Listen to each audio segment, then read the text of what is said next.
자, 반갑습니다. 구독자님들, 그리고 HD현대중공업 주주님들.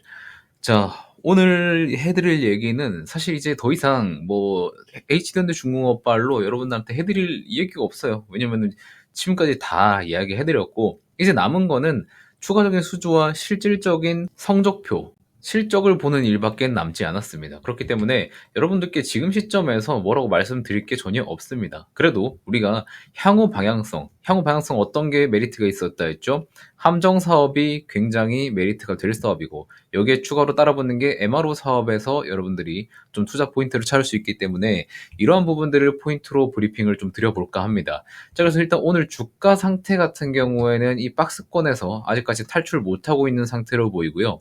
20만 원을 뚫어서 안정적으로 좀 들어가게 되면은 추가적인 상승 기대해보지만, 이 상승 같은 경우에는 3분기 실적을 앞두고 있기 때문에 이 모멘텀으로 해서 미리 상승을 해줄지, 아니면 3분기 실적이 좀 긍정적으로 나와서 이 3분기 실적과 함께 뚫어줄 것인지가 주가 방향의 관건이라고 좀 생각이 듭니다.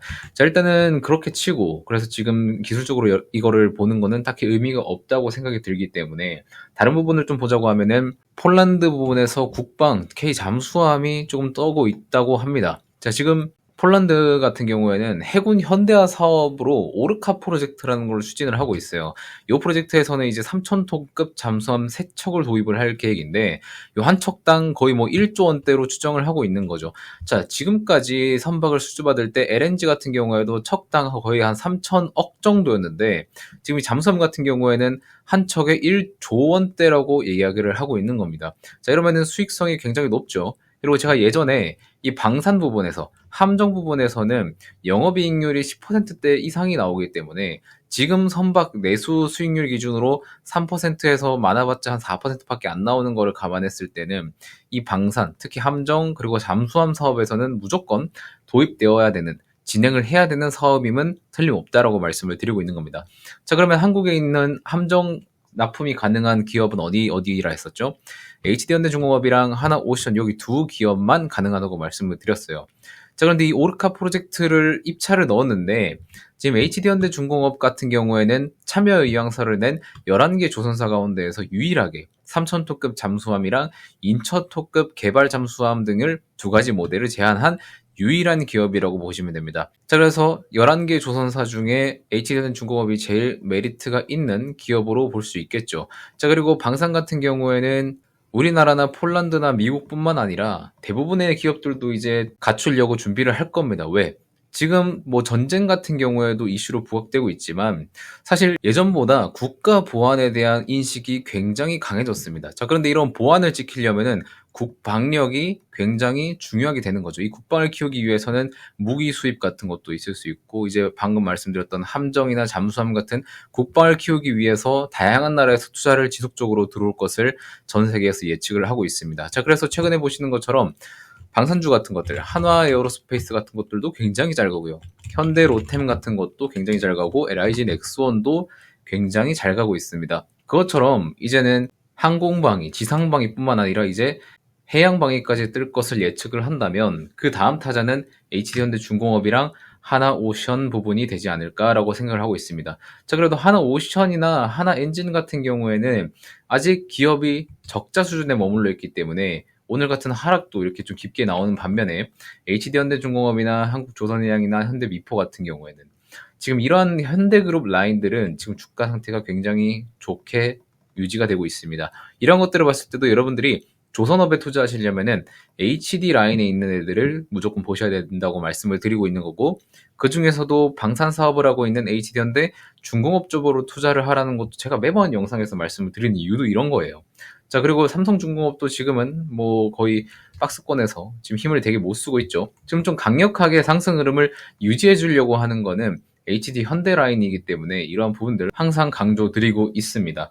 자, 그리고 뿐만 아니라 오늘 SK 하이닉스 실적이 좀 괜찮게 나왔죠. 괜찮게 나온 반면에 오늘 시초가는 마이너스로 시작하는 부분도 보여줬었습니다. 그만큼 지금 실적에 대해서는 기대감이, 반도체는 좀 많이 죽은 상태예요. 왜냐면은 이제 실적에 대한 기대감은 이미 이전부터 많이 반영을 해줬었고, 지금부터 실적이 잘 나오더라고 하더라도 지금 예전에 나왔었던 실적보다 더 큰 서프라이즈를 보여줘야 더 주가는 상승을 할 수 있는 그런 원동력이 생기는 건데, 그러한 것들이 반도체에서는 많이 죽었다는 겁니다. 자, 그리고 최근에 삼성전자만 보더라도 굉장히 주가가 안 좋은 상태는 분명하죠. 자, 그리고 맨날 말씀드리는 게 이제 어떠한 종목의 어떠한 섹터의 추세를 보시려면은 이 장기 이동 평균선의 흐름을 꼭 보라고 말씀드렸습니다. 장기 평선 아래에 있으면은 하락 추세고 위에 있으면은 상승 추세라고 말씀을 드렸었죠.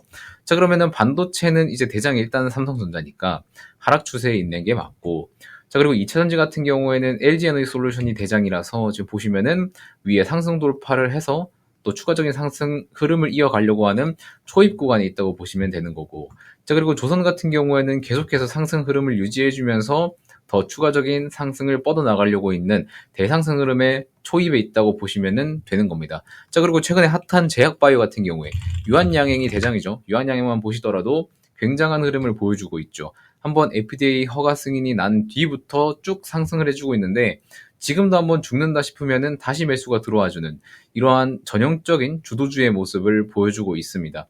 자, 근데 급락이 좀 심하기는 해요. 그래서 이러한 부분에서 여러분들이 접근을 지금 하기에는 굉장히 좀 어려운 부분이 있고, 실적 발표를 앞두고 있는 지금 약간은 좀 비교적으로 안정적으로 가고 있는 조선주를 컨택하라고 매번 말씀을 드리는 것도 이러한 이유에서 말씀을 드리는 겁니다.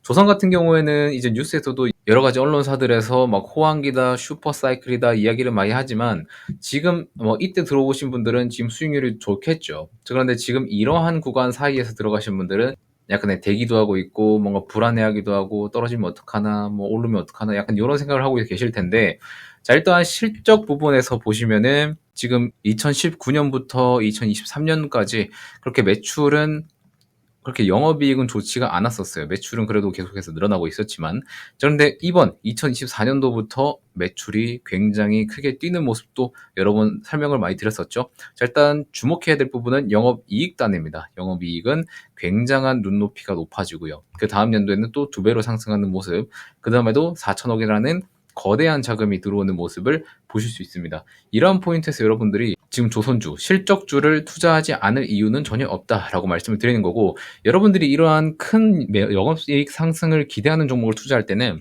그 영업이익이 크게 뛰는 초입에 매수를 해서 퍼포먼스를 보는 게 훨씬 더 유효하다라는 것을 말씀드릴게요.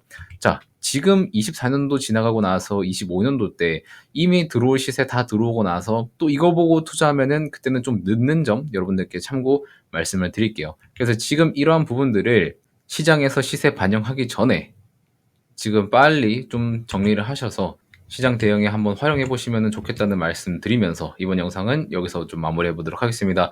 자, 3분기 실적 발표가 이제 한 1, 2주 정도면은 발표가 나와요. 그때 또 코멘트를 추가적으로 계속 드릴 건데, 그 전까지는 제가 여러분들께 이렇게 말씀드릴 수 있는 부분들이 크게는 없긴 합니다. 그런 부분들은 감안해 주시고 영상 꾸준히 시청해 주시면 감사드리겠습니다. 고맙습니다.